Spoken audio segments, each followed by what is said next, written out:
dia tonga soa ato amin'ny fandaharana Jeanne Forêt Santé aty Canada indray ianao. Ny lohateny ho resahantsika anio zany dia momban'ny firaisana ranofo eo amin'ny tovovavy alohan'ny fanambadiana. Tokony anao firaisana ranofo ve ny tovovavy alohan'ny fanambadiana? Izay zany no adiadintsika eto. Ahoana indray ary zany lohateny androany izany fa ahoana izy ity zany efa ty amin'ny 2019 tsika kanefa dia mbola andeha hiresaka zavatra ohatran'izany ve? Tsy ohatrany hoe tena vieux jeu ve zany zavatra zany hoe atao remise en question zany zavatra zany nefa amin'izao fotoana efa mandroso izao dia hoe ahoana no hoe anaovana an'izay fanontaniana izay hoe tokony anao firaisana ranofo ve ny tovovavy alohan'ny mariage na ny fanambadiana? Tsy zavatra efa tokony automatika ve zany amin'izao fotoana zao fa nahoana no asiana resaka? Dia adiadintsika zany ny momban'izay zavatra zay. Tsara marihana fa io karazana thème io zany dia mitondra foana zany karazana ataontsika hoe ady hevitra foana zany eo amin'ny ray aman-dreny, indrindrandrindra zany ny ray aman-dreny izay manan-janaka vavy. Mitondra karazana foana zany io discussion foana na eo amin'ny fomba fitaizana na eo amin'ny tontolon'ny fiarahamonina. Dia maro zany ny hevitra tsy mitovy ao ambadikin'io hoe firaisana ranofo ny tovovavy io zany alohan'ny idirany amin'ny tokantrano. Satria tsy misy angamba ny ray aman-dreny ny hoe maniry zavatra ratsy ho an'ny zanany, ary ny ray aman-dreny rehetra rehetra dia maniry ny zanany mba anana an'izany atao hoe fiainana tsara, fiainana mahomby, ary mba ho sambatra zany eo amin'ny mandritry ny androm-piainana zany. Ny ray aman-dreny rehetra rehetra dia manana an'izay karazana faniriana izay daholo amin'ny zanany, ary dia mampalahelo azy fatratra raha ohatra ka ny zanany zany no hoe tojo ny ataontsika fahadisom-panantenana amin'ny fiainana, na ny ataontsika hoe zany hoe ny fahavoazana izay mety hitarika azy any amin'ny fahaverezana izany. Ka izay no antony zany hoe mahatonga foana zany ny ray aman-dreny somary masitsika, somary manana karazana réserve, somary manana karazana recul foana zany raha vao miresaka anio hoe tokony anao firaisana ranofo ve ny tovovavy alohan'ny fanambadiana. Dia maro zany ny karazana hevitra izay miseho raha vao hoe miresaka zavatra ohatraohatran'izay. Dia matetika zany misy zany ny ray aman-dreny sasany tonga de hoe tsy te halala fotsiny zany ny firesahana momban'izany zavatra zany, ary tonga dia miteny amin'ny zanany hoe tsy tokony manao firaisana ranofo alohan'ny fanambadiana. Eo moa zany mety eo koa ny resaka hoe finoana sy ny sisa zany. Eo ihany koa zany ny ray aman-dreny izay hoe tonga de malalaka zany amin'izay resaka izay, ny hoe fiainany zany ka tsy misy tokony hitsabatsabana, satria ny amin'ny maha olombelona zany tsy azo sakatsakanana izay mety ho sentiment sy izay mety hitondran'ny fitiavana eo amin'ny mpifankatia. Donc misy zany ray aman-dreny izay tonga de mamela zany any zanany vavy hanana ny karazana ataontsika hoe zany hoe liberté zany amin'izay resak'izay. Eo ihany koa zany ny ray aman-dreny izay ataontsika hoe zany hoe tena tsy te hiresaka mihitsy zany raha vao resaka amin'izany ataontsika hoe zany hoe sexualité na firaisana ara-nofo izany, satria tonga dia zavatra negativa zany no fandraisan'ny ray aman-dreny sasany ny firesahana zavatra ohatran'izany, zany hoe tonga dia mandeha zany any amin'ilay hoe resaka hoe fahotana zany raha vao hoe firaisana ara-nofo alohan'ny fanambadiana, indrindrandrindra zany ho an'ny vehivavy. Zany zavatra rehetrarehetra izany zany no zavatra mety mitranga amin'ny hoe fifandraisan'ny ray aman-dreny sy ny zanaka vavy. Aiza amin'izay fomba telo izay zany no mety,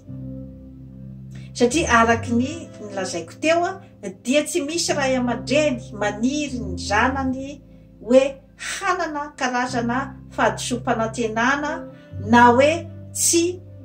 hanana ny fahombiazana eo amin'ny fiainana, kanefa ny fomba fiatrehana n'izay zavatra rehetrarehetra izay zany no tsy mitovy, ary mety ny fomba fiatrehana izay ataontsika hoe zany hoe diso tery loatra zany mety hiteraka zavatra hafa. Rehefa diso tery loatra zany ilay fomba fifandraisana dia mety izay ny voamaika hiteraka zavatra hafa, hiteraka ny fandehanana any amin'ny tsy fahombiazana. Ny tsara homaliana aloha zany dia ny hoe mila azavaina amin'ny tovovavy zany ny momban'ny ataontsika hoe zany hoe fananana na ny sexualité zany, satria mila fantany hoe inona ny zavatra miandry azy sy ny hoe ahoana ny mekanisma amin'izany atao hoe fananana izany. Zany hoe rehefa manomboka zany hoe eo amin'ny fadimbolana zany ny tovovavy dia mila zany ny ataontsika hoe ny renim-pianakaviana angambany manatona bebe kokoa zany ny zanany vavy, ary mijery bebe kokoa zany ny fiainany. Ahoana nefa ny fomba ahafahanao mijery bebe kokoa na mahalala bebe kokoa ny fiainany amin'izao andro efa moderne zao, ny teknôlôjia mandeha dia mandeha, ny fifandraisana amin'ny namana sy ny rehetrarehetra tsy ho araka ao zato isan-jato mihitsy ny fiainan'ny zanakao vavy. Ny tena zava-dehibe dia ny fahazahoanao ny fony, izany hoe alainao namana mihitsy zany ny zanakao vavy, izay izy vao afaka hiainonao araky ny tokony ho izy. Ka mila fahaizana be dia be koa io zavatra io, fahaizana miserasera, satria raha vao misy fietsika kely izay mety nataonao ka mety ahatonga azy analavitra ny fonao, dia mety sarotra dia sarotra zany ny irekiperena an'izay relation zay. Ka mila fitandremana, mila fahaizana, mila teknika ny fahazahoana ny fon'ny zanakao vavy. Mila ampahafantarina azy fa rehefa manomboka ny fadimbolana dia raha ohatra ka misy zany ny karazana firaisana ara-nofo izay ataony amin'ny tovolahy,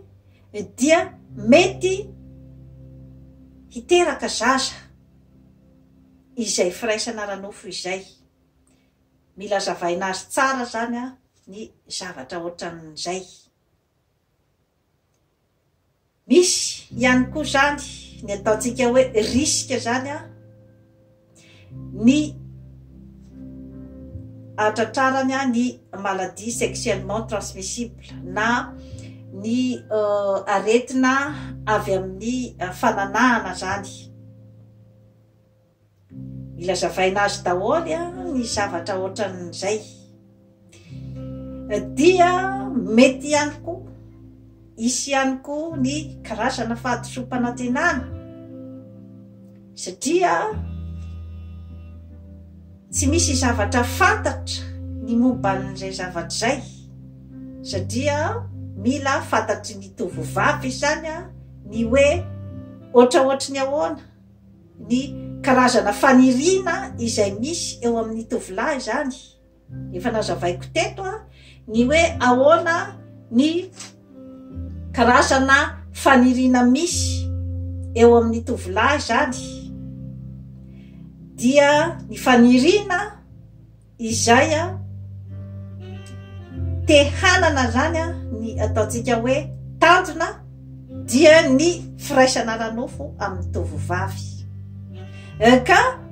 ny azy zany ny tovolahy dia ny maso zany ny azy no tena miasa bebe kokoa zany amin'ny hitondra any amin'izay ataontsika hoe zany hoe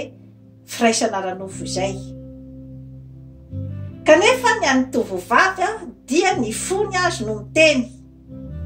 ny idirana any amin'ny firaisana ranofo. Ka tsy maintsy misy zany ny karazana teknika zany ampiasain'ilay lehilahy ahafahany tonga amin'izay tanjona firaisana ranofo izay, satria tsy maintsy izy zany maka ny fon'ilay vehivavy ary dia eo no mety mitranga ny karazana zany fanehoam-pitiavana, fitoriana fitiavana izay mety harevo amin'ilay tovovavy, ary dia eritreretany fa ity izany ny tovolahy tena tia ahy ary tovolahy afaka amakivaky amiko ny fiainana. Dia amin'izay fotoana zay zany dia manaiky ny firaisana ranofo zany ny tovovavy. Kanefa mety misy ny karazana ataontsika hoe zany hoe fahadisom-panantenana, satria raha ara-biolojika dia rehefa mandeha amin'izay hoe resaka firaisana ranofo izay dia mety hisy ny ataontsika hoe zany hoe ny tovovavy izay mitrejaza zany. Io nefany dia eo zany no hitranga ny fahadisom-panantenana, satria maro dia maro ny zavatra izay mety manakatsakana amin'izay zavatra zay raha ohatra ka ny mpifankatia mbola tsy vonona amin'izay resaka hoe fiarahana amin'ny matomatotra kokoa zany. Mety raha tovolahy mbola tsy manana ny situation ahafahany mikarakara ny vady aman-janany, mbola tsisy fidiram-bola ny amin'ny momban'izay, izany hoe ilay karazana responsabilité zany izay tokony hipetraka amin'ny tovolahy izay nifankatia tamin'ilay tovovavy zany mbola mety manjavozavo raha ohatra ka hoe alohan'ny fanambadiana izany. Ary dia eo matetika no mitranga ny fahadisom-panantenana, satria tsy mbola vonona amin'izany resaka izany ohatra ilay tovolahy. Dia matetika moa zany dia mandeha mirona any amin'ny ataontsika hoe zany hoe avortement na fanalahan-jaza. Nefa izay zavatra izay koa dia misy risque be dia be koa amin'ny fahasalamana ny fanaovana ny avortement. Eo zany no hoe mila azavaina tsara ny tovovavy zany ny momban'izay zavatra zay,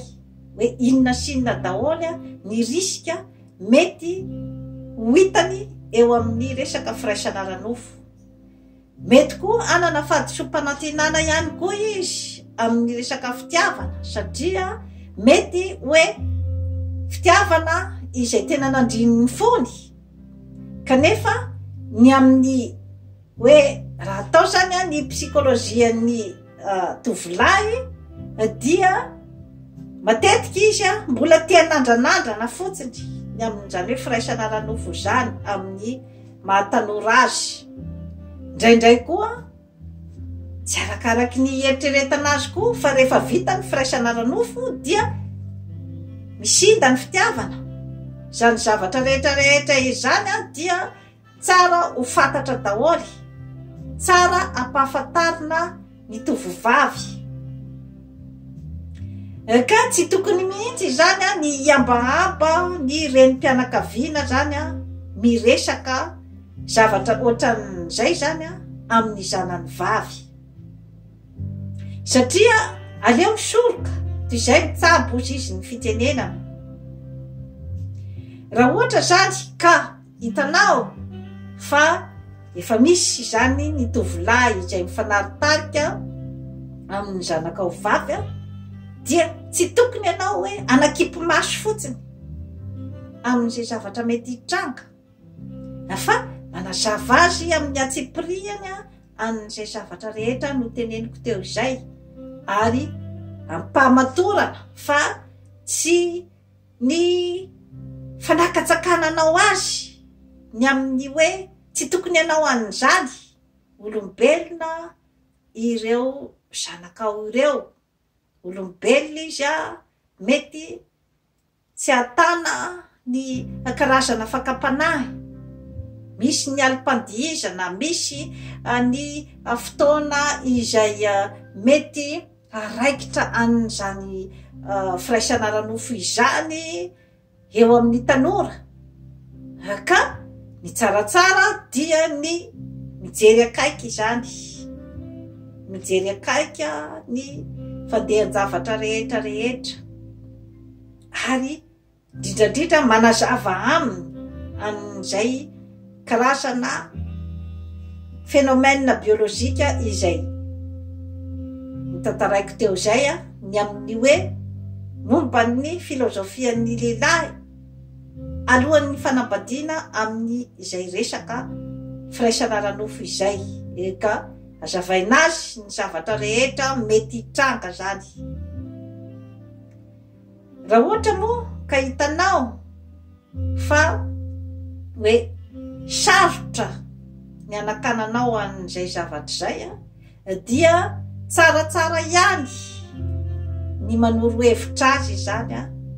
ny amin'ny resaka contraception. Ohatrany aty Amerika Avaratra moa zany dia efa izay mihitsy zany ny hoe lalàna ny hoe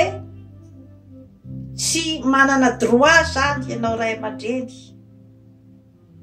ny anakatsakana ny resaka fifankatiavan'ny ankizy. Tsy manana droit hiditra amin'izay ianao, satria droit an'izay tsy voatery nefa hoe tsy maintsy izay no hoe fitaizana any Madagasikara na hoe ny fitaizanao ny zanakao, satria raha ohatra ny aty zany dia tena manana droit ny zanakao vavy izany ny hoe anameloka anao amin'izay hoe fanakatsakana anazy izay, satria ohatrany hoe ny droit mihitsy zany droit zany ny mifankaty amin'ny olona izay zany ny aty Amerika Avaratra. Ka raha ohatra ianao zany hiditra amin'izay hoe manakatsaka an'izay dia ohatrany hoe manakatsaka anazy amin'ny droit zany. Ka raha mitaiza zaza ty ianao zany dia ny tsaratsara kokoa dia ny miresaka mazava izany ny zava-misy sy ny zavatra mety misy, sy hoe tonga dia mandray ny karazana précaution zany amin'izay zavatra mety hitranga. Tsy hitako anefa ny maharatsy an'izay zavatra zay koa raha ohatra ka hoe any Madagasikara, satria ny tsy firesahanao an'izay zavatra zay aminy dia mety miteraka tsy fahalalana ao aminy, ka rehefa tonga zany ny tsy azo anoharana mitoejaza ny zanakao nefa mbola tsy misy vonona na ny lehilahy na ny zanakao ny amin'izany hoe karazana fandraisana andraikitra zany amin'ny fanorenana tokantrano, dia ataoko angamba fa metimety kokoa ny anoronao azy izany ny fitandrovana, dia atoronao azy ny hoe reto sy reto daholo ny fitandrovana amin'izany hoe raha ohatra ka misy zany ny hoe firaisana ranofo, dia atoronao azy mbola idirako eto amin'ny antsipriany zany aloha ny ataontsika hoe contraception na ny fanabeazanaizana, dia ny tena mahomby aloha zany dia ny condom raha ohatra zany ka hoe mbola tsy tafiditra ao amin'ny tokantrano, satria ny condom zany dia sady miaro amin'ny maladie sexuellement transmissible na ny aretina avy amin'ny firaisan'ny lahy sy ny vavy ary miaro ihany koa zany mba tsy hahabevoka an'ilay vehivavy. Misy ihany koa zany ny fanabeazanaizana amin'ny alalan'ny fanisana andro, kanefa io zany aloha tsy zavatra 100% ny fanisana andro, mbola idirako amin'ny antsipriany daholo reny zany rehefa amin'ny émission manaraka, satria misy foana zany ny karazana probabilité ny amin'ny hoe na dia nitandrina tsara raha zany tamin'ny fanisana andro, dia arakarak'ilay toe-batan'ilay vehivavy, misy zany ny hoe vehivavy manana fécondation ambonimbony kokoa, izany hoe afaka foana izy zany misy ny ataontsika hoe fécondation na ny mitoejaza na dia efa amin'ny hoe fitandremana zany, na dia efa natao ny fitandremana, satria eo amin'ny fa 4 andro ny fadimbolana zany dia eo zany no hoe misy ny ovulation na hoe mitsimoka zany ny ovule, zany hoe rehefa misy zany ny tsirinaina ny spermatozoïde avy any amin'ny lehilahy zany amin'ny 14e jour io dia misy zany ny possibilité ny ataontsika hoe fitoeran'ny zaza zany ao amin'ny kibon'ilay vehivavy. Mbola hidirantsika lavidavitra aloha ny momban'izay zany aloha amin'ny fandaharana manaraka. Io zany aloha dia azoko lazaina fa tsy de tena fiable loatra zany raha hoe ho an'ny tovovavy alohan'ny tokantrano, alohan'ny fanambadiana. Eo ihany koa reny pilule ireny, kanefa koa ny pilule koa zany dia mila précaution betsaka satria zavatra tsy maintsy hohanina isanandro ary mety ihany koa miteraka ny ataviazana, mety ihany koa miteraka ny maladie cardiovasculaire ohatry ny hypertension artérielle zany sy ny sisa zany, na ny accident vasculaire cérébral. Eo koa zany aloha tsy de tena conseilleko loatra koa zany ny resaka pilule, dia eo koa zany ny resaka hoe Depo-Provera izay hoe karazana hormone zany ampidirina amin'ny alalan'ny hoditra zany, fa satria misy ihany koa ny effet secondaire eo amin'ny zay niteneniko teo zay amin'ny fiakaran'ny tosidra. Misy ihany koa zany ny lay hoe DU zany hoe disposition intra-utérine zany hoe misy zany karazana taova zany izay ampidirina any amin'ny tranonjaza izay manakana zany ny fitoeran'ny zaza zany rehefa misy ny ataontsika hoe firaisana ara-nofo zany. Ka raha ohatra zany aloha raha ny hoe conseil avy ety amiko zany dia ny condom io zany no tena tsara indrindra raha ohatra ka hoe alohan'ny firaisana ara-nofo. Zany rehetrarehetra izany dia ny ahafahanao zany ny hoe misoroka ny zavatra izay mety hitranga alohan'ny firaisana ara-nofo, alohan'ny fanambadiana. Misy zany ny hoe tsy d'accord zany ny ray aman-dreny amin'izay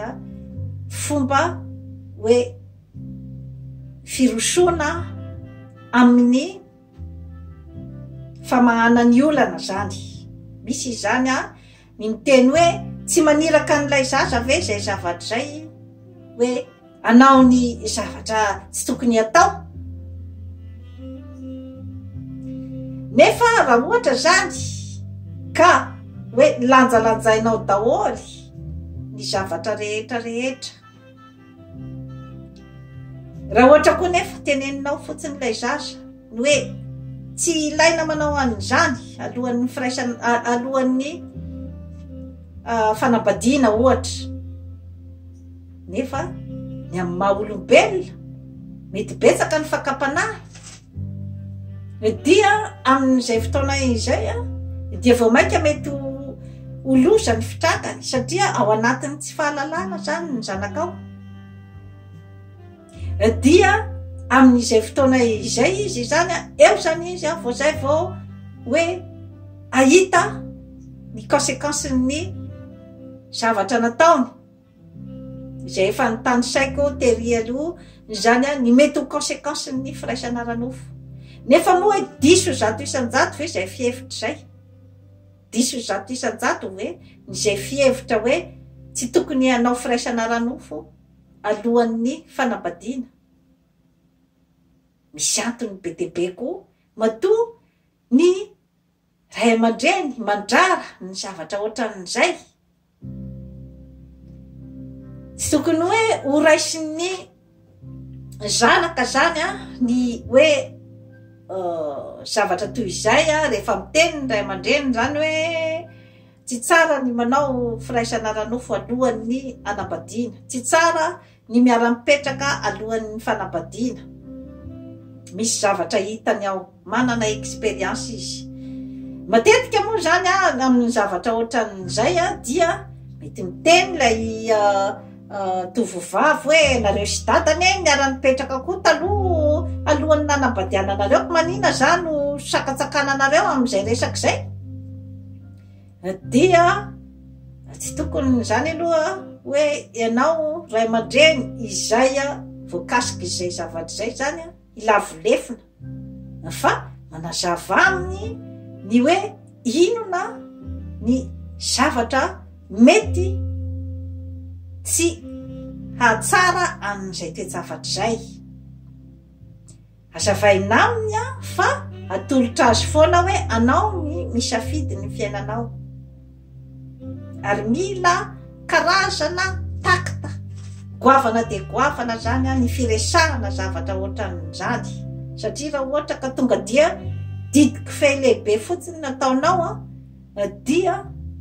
mety hanana an'ilay atao sentiment de révolte zany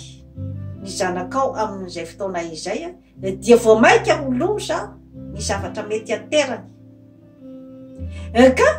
tsaratsara kokoa zany raha araky ny eritreritro manazava azy ny zavatra rehetra rehetra izay mety hitranga amin'ny fanaovana ny firaisana ara-nofo alohan'ny fanambadiana, dia anjarany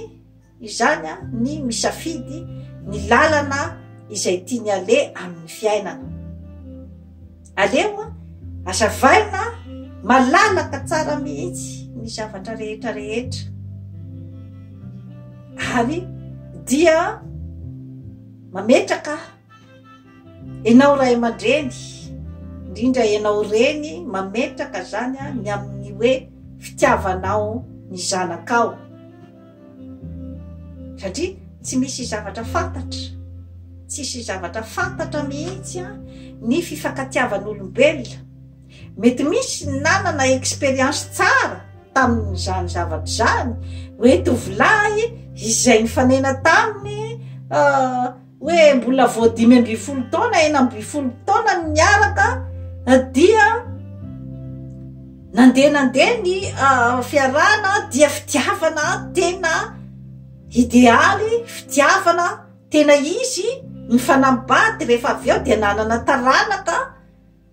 dia mbola nitoy izany fifankatiavany zany mety misy ny manana n'izay expérience tsara zay nefa tsy mitovy daholo koa nefa ny zavatra mety hitranga amin'ny hoe fifankatiavan'ny olombelona mety misy ny nanana ny ataontsika hoe expérience mampalahelo tamin'izay fifankatiavany zay ka raha ohatra anao reny mpianakaviana nanana n'izay expérience izay dia tsy tokony izany hoe dia entinao hoe analokaloka ny fiainan'ny zanakao satria samy manana ihany koa ny vitany sy ny anjarany koa amin'ny fiainana fa ny hoe zay ilay hoe mifampizara ary dia miresaka amin'ny mazava ny zavatra rehetra zay mety hitranga fa mametraka foana ianao ny amin'ny hoe anazy ny safidy ary mametraka foana ianao ny amin'ny hoe raha sendra solafaka izy dia eo foana ianao zany hitana ny tanany satria maro dia maro ny hoe mety fahasarotan'ny zavamisy raha ohatra ka manalavitra ny foniny zanakao ianao ny amin'ny hoe fadisompanantenana na ny hoe expérience malheureuse amin'ny fiainana zany hoe tsy fahombiazana teo amin'ny resaka fitiavana dia tsy tokony mihitsy ianao reny mpianakaviana analavitra ny zanakao amin'izay resaka izay fa mampiseho amin'ny foana fa afaka mandray ny tanany ka io zavatra io dia sujet de discussion foana zany eo amin'ny fiarahamonina ataoko angamba fa tsy de tsara loatra ihany koa nefa ny de tena hoe mandrisika n'ilay atovovavy koa zany amin'izay resaka izay ny hoe ohatrany hoe zavatra mandehandeha ho azy fotsiny izay resaka firaisanana nofo izay fa tokony foana ianao zany mametraka